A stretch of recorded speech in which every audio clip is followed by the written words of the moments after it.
දියණියක්, සොයඩියක්, මිතුරියක්, බිරිඳක්, මවක් මේ විදිහට අපේ ජීවිතය එළිය කරන ඇයට වෙන් වූ ලෝක කාන්තා දිනය අදයි.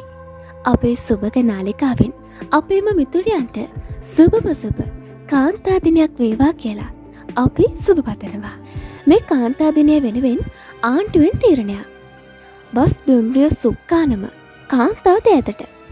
කාන්තා දිනය සනිටුහන් කරගෙන ලංකමයට සහ දුම්රියට සේවයට කාන්තාවන් බදවා ගන්න තීරණයක් ගත් බව සභානායක අමාත්‍ය විමල් රත්නායක මහතා පාර්ලිමේන්තුවේදී පවසා සිටියා.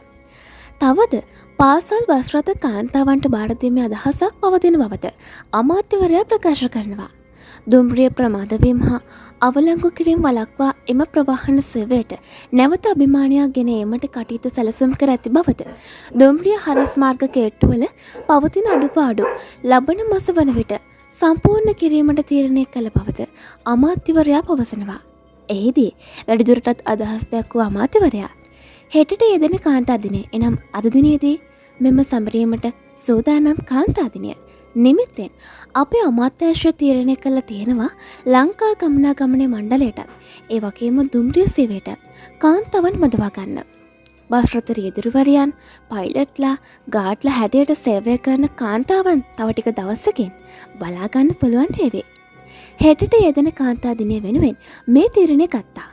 ඒ වගේම අදහසක් තියෙනවා පාසල් බස් රථ කාන්තාවන්ට බාර දෙන්න යනුවෙන් අමාත්‍යවරයා ප්‍රකාශ කර සිටියා.